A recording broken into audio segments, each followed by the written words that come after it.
Hello, in this video I'll be talking about the electric motor. I've been corrected by some of my colleagues whose English is much more powerful than mine that the correct pronunciation is motor. But I don't care, I pronounce it motor. So as you can see, there are all kinds of motors, from very big ones to tiny ones. They may not look familiar to you, but they're all around you. There is one in the electric drill, there is one in the hairdryer, of course there's one in the fan. It's the motor that spins the drum of your washing machine. Can you live without an aircon? The compressor and the condenser in the aircon requires a motor. The rollers that suck and cough out your papers in a printer or photocopying machines all run on motors. The escalator, the elevator, the travelators, the conveyor belts at the checkout counters, the ATM machines that suck in your ATM card and cough out money, they all use a motor. And all your childhood toys that were battery operated and that moves, if you open them up,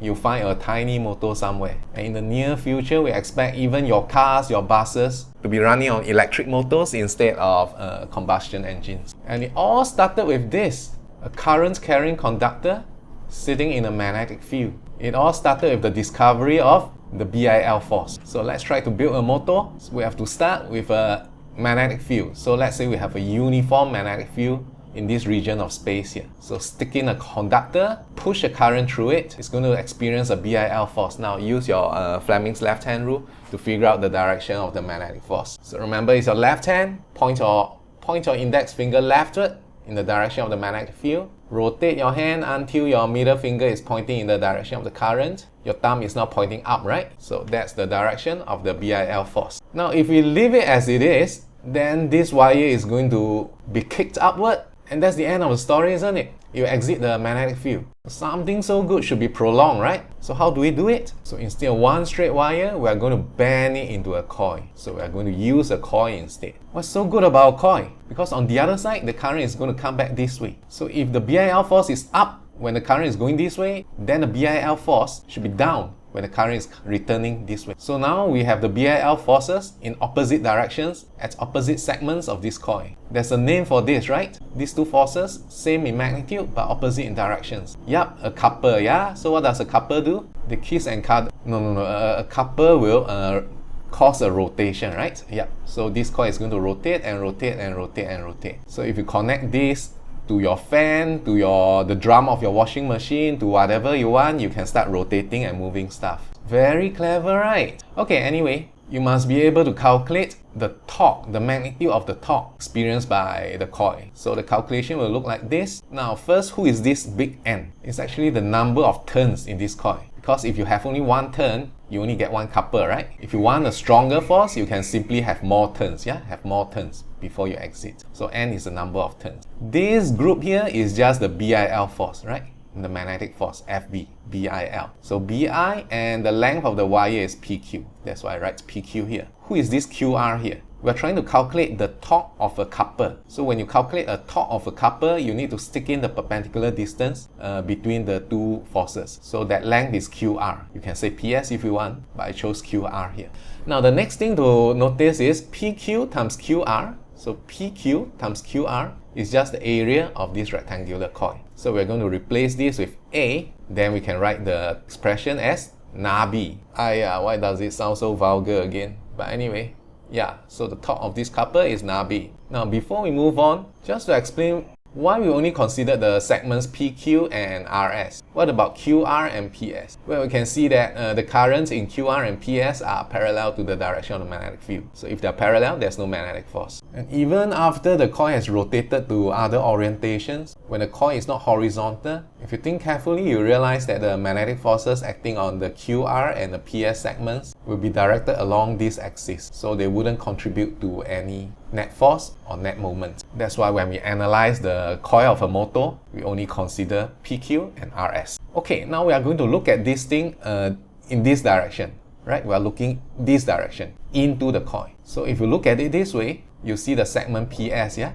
The segment QR is behind this PS. So the QR is behind, yeah? So what's the torque? When the coil is horizontal, NABI, right? We have already derived this. So because of this torque, the coil is going to rotate, let's say, until when it makes an angle of theta with the horizontal. So at this orientation, what would the BIL force be? Will it still be BIL?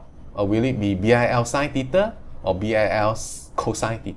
What do you think? BIL sine theta or BIL cosine theta? Actually, I'm very mean. I'm trying to mislead you. So actually, the magnitude of the magnetic force at this orientation and at this orientation is exactly the same. Because whether at this orientation or at this orientation, the magnetic field is leftward and the current is going into the page, so they are perpendicular, right? So nothing changed. So the magnitude of the force is still the same. See, when it's horizontal, what is the magnetic force? It's B, I, L, and L is PQ, right? When it's rotated to this thing, what is the magnetic force experienced by this segment? It's still the same B, it's still the same I, and it's still the same L.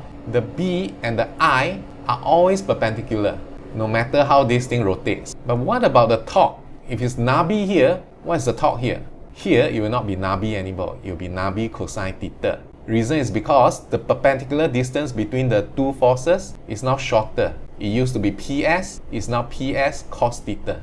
That's why the torque is weaker here.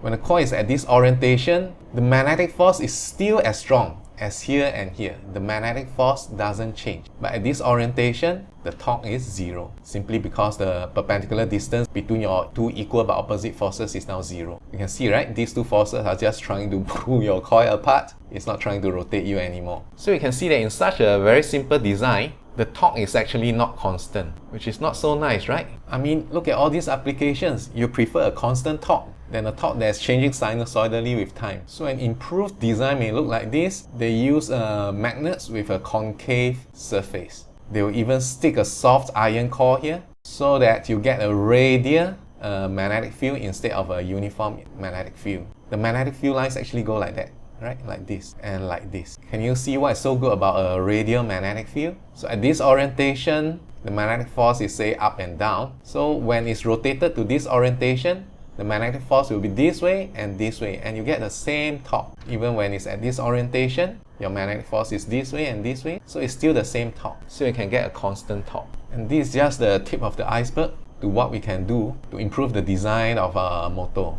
A practical motor will look more like this. So notice, instead of permanent magnets, we actually use solenoids to produce our magnetic field. So this gives us a lot of room to design the exact magnetic field we want. And instead of having just one coil, you can have many coils, right? Many coils. So in this diagram, this motor actually uses 1, 2, 3, 4, 5, 6 coils instead of one. There's a lot of very interesting engineering involved, and the aim is to get a stronger torque and a more constant torque. But as far as the A-level is concerned, you'll be tested only on this very simple design where the maximum torque is Nabi. Alright, that's all. Ta-ta!